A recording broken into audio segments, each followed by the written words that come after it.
Hello students and welcome in today's class and this is the video part 7 of chapter 1st French Revolution from class 9। ठीक है, तो देखो last video में हमने ये देख चुका था कि किस तरह से जो आपका किंग लुई 16 था फ्रेंच का, वो 1793 के अंदर किस तरह से एग्जीक्यूट किया जाता है और वहाँ के जो लोग थे, जो पेरिस के लोग थे और जो आपके जैकोबिन क्लब्स के जो मेंबर थे जिन्हें सेंट क्लूटोस कहा जाता था, और उन सेंट क्लूटोस का जो सरदार था, जो उनका मतलब लीडर था, जो उनका हेड था, जिसका नाम आपका मैक्सिमिलियन था, तो उसने उन सब ने मिलकर कैसे किंग को मार गिराया था, उनको सजा की सुना दी गई थी। यहाँ तक हमने लास्ट वीडियो में ये देख लिया था कि जो किंग लुई 16 था, जो कि पूरे फ्रांस का हेड था, उसको मौत की सजा देके उसको मार दिया गया था वहाँ की गवर्नमेंट के द्वारा, उसके कोर्ट ने जो डिसाइड किया था वो। अब हमें ये देखना है कि भाई देखो ऑब्वियस सी बात है, फ्रेंच भले ही आपका किंग सब आज़ाद हो चुका हो, लेकिन हर एक किंग को एक ना एक हेड तो चाहिए होता है ना अपनी कंट्री को चलाने के लिए। तो यहाँ का जो एक नेक्स्ट हेड बनता है ना, वो आपका मैक्सिमिलियन बनता है। याद है ना, जो मैक्सिमिलियन आपका सेंट क्लूटोस का क्या था, वो आपका सेंट क्लूटोस का ही हेड था, तो वही क्या बन जाता है, वो उसी की गवर्नमेंट बन जाती है और फ्रांस के अंदर वही आपका अगला हेड बन जाता है।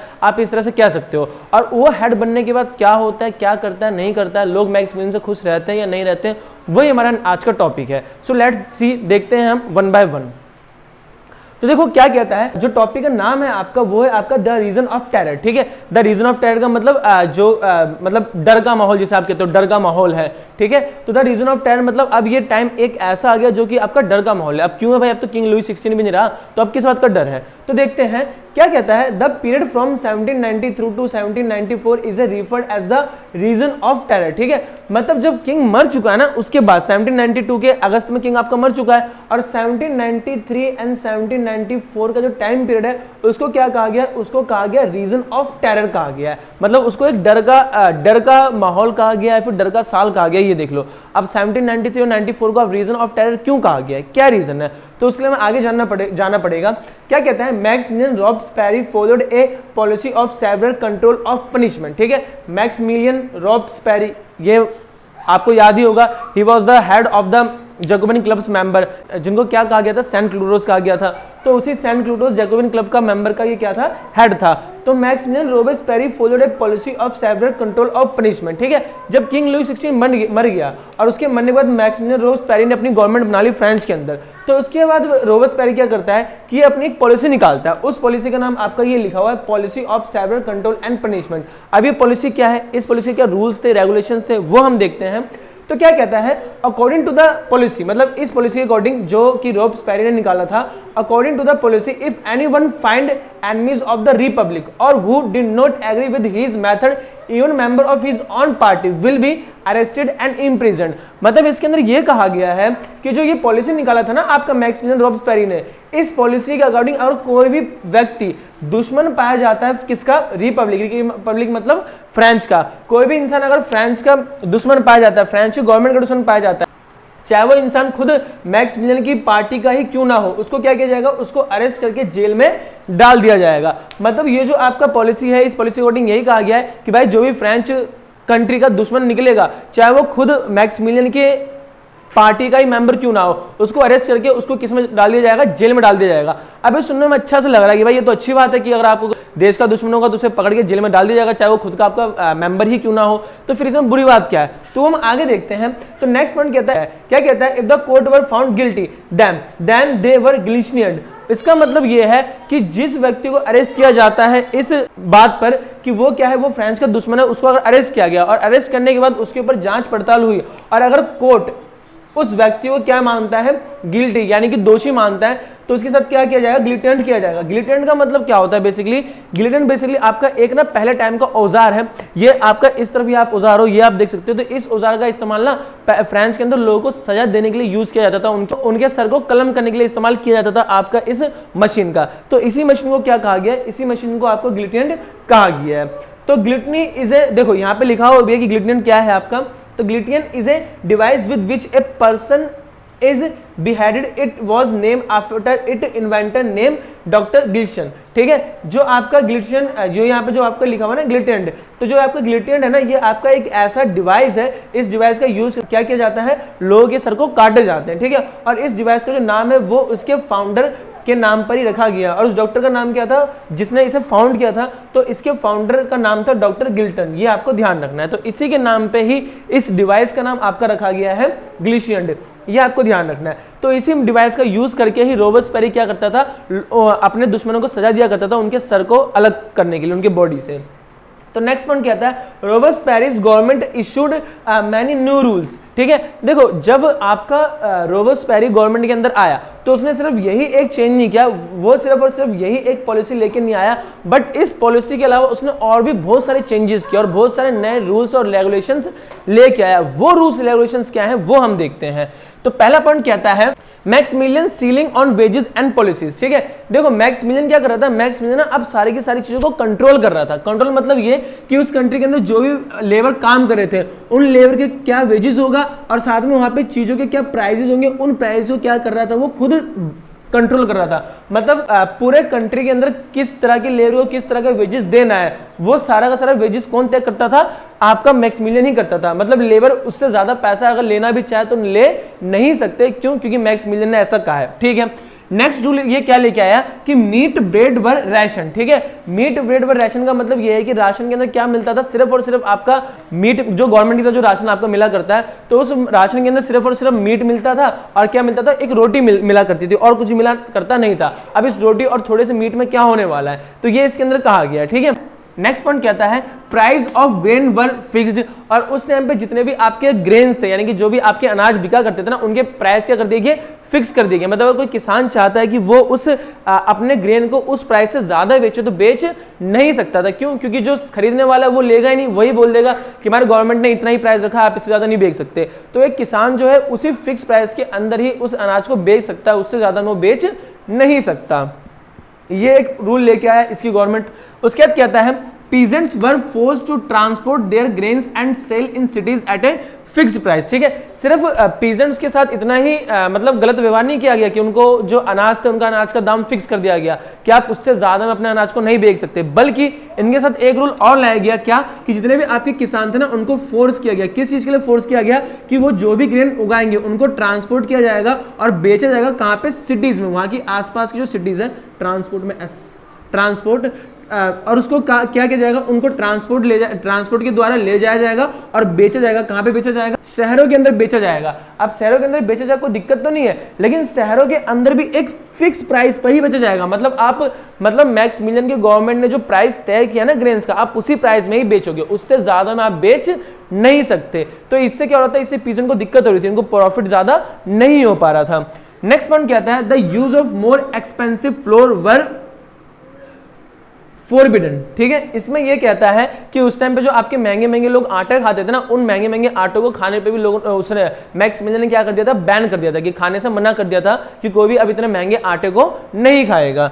फिर नेक्स्ट रूल जो लेके आया वो ये था all citizen were required to eat the पेंस डिग्लेट equality bread which was made of whole wheat rather than wheat flour. ठीक है, इतना ही नहीं बल्कि मैक्सिमिलियन की गवर्नमेंट एक रूल और लेके आई क्या कि फ्रांस के जितने भी सिटीजन है ना, वो सिटीजन किस तरह की रोटी खाएगी, वो सिटीजन उस तरह की रोटी खाएगी कि जो आपका गेहूं के आटे से नहीं बल्कि सिर्फ और सिर्फ आपका गेहूं से बना होगा। मतलब आपका देखो जो गेहूं का आटा होता है वो आपका कुछ इस तरह से होता है, जो गेहूं के आटे से बना हुआ रोटी होती है, जो पाव रोटी जिसे आप कहते हो, वो इस तरह से होती है। लेकिन जो गेहूं की बनी हुई रोटी होती है, साबुत गेहूं की रोटी बनी, वो आपकी इस तरह से होती है और इसका जो स्वाद होता है ना, इसका जो फ्लेवर होता है वो बिल्कुल भी अच्छा नहीं होता। और मैक्सिमिलियन की गवर्नमेंट रूल निकाला कि जो फ्रांस के लोग हैं वो इसी रोटी को खाएंगे, जो कि खाने में इसका स्वाद बिल्कुल भी अच्छा नहीं है। मतलब फ्रांस के लोग क्या खाएंगे, क्या सामान बेचेंगे, क्या खरीदेंगे, वहां के लेबर कितने रुपए में काम करेंगे, ये सारी की सारी चीजें किसके द्वारा फिक्स कर दी गई थी, मैक्सिमिलियन और उसके गवर्नमेंट के द्वारा फिक्स कर दी गई थी।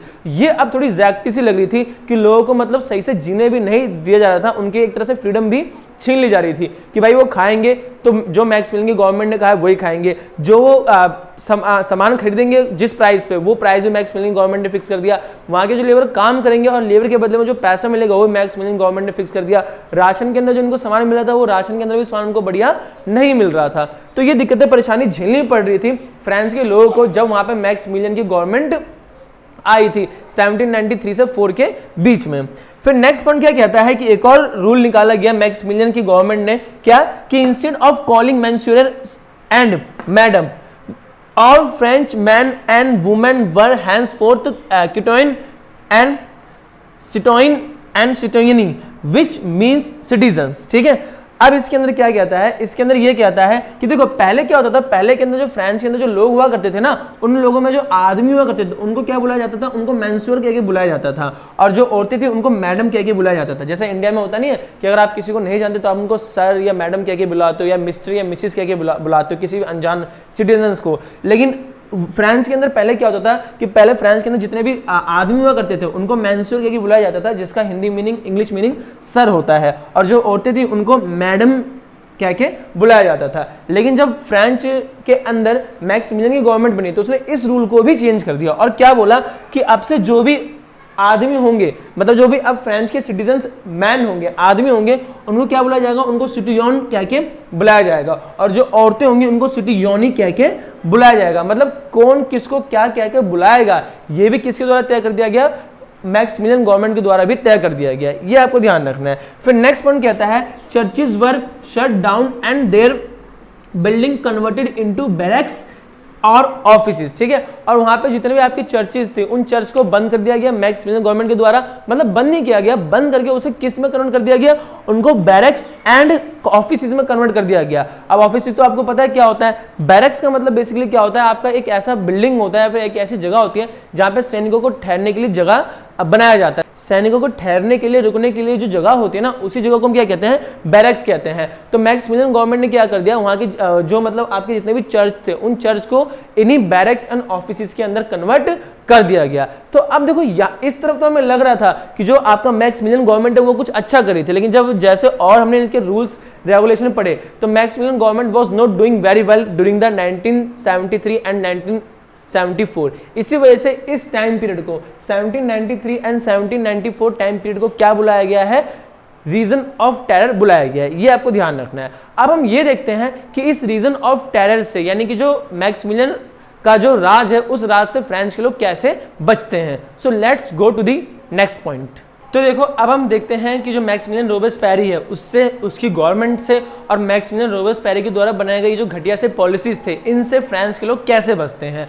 तो नेक्स्ट पॉइंट कहता है now Robespierre's all policy were not supported even by his supporters. तो रोबेस्पेरी जो घटिया से पॉलिसीज बना रहा था ना, जो हमने पीछे देखा इससे पहले वाले पॉइंट्स में, तो पॉलिसीज को जो उसके सपोर्टर्स थे जो इसको सपोर्ट क्या करते थे, तो पॉलिसी बनने के बाद अब इसके सपोर्टर्स भी इसको और इसकी पॉलिसीज को सपोर्ट नहीं कर रहे थे। और नेक्स्ट पॉइंट कहता है finally, so finally he was convicted by court in July 1794, arrested and on next day sent to guillotine। क्या कहता है इसके अंदर कि जब उसके द्वारा बनाई गई पॉलिसीज बेकार लग रही हैं, घटिया लग रही हैं, तो वहां के कोर्ट ने क्या किया, इसको कन्विक्ट कर दिया, मतलब इसको दोषी करार दे दिया कि बहुत बड़ा दोषी है कि अपनी रूल्स रेगुलेशंस का पावर से गलत इस्तेमाल कर रहा है।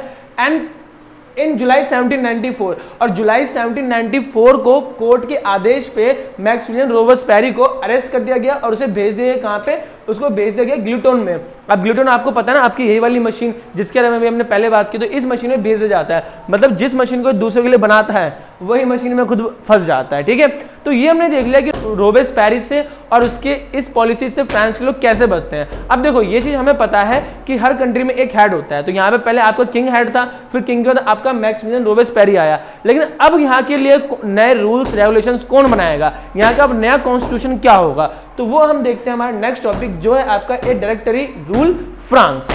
तो देखो अब हम समझते हैं मैक्सिमिलियन रोबेस्पेरी की गवर्नमेंट गिरने के बाद अब वहां का जो हेड है, फ्रांस का हेड, और वहां के जो फ्रांस के लोगों के लिए जो नए कानून बन रहे हैं अब वो कौन बनाता है, ये सब किसके हाथ में। तो मतलब एक नया जो पॉलिटिकल सिस्टम है वो कैसे काम करता है फ्रांस का, अब वो देखते हैं हम। तो after the fall of Jacobian government a new constitution was introduced which denied the vote to non property section of society।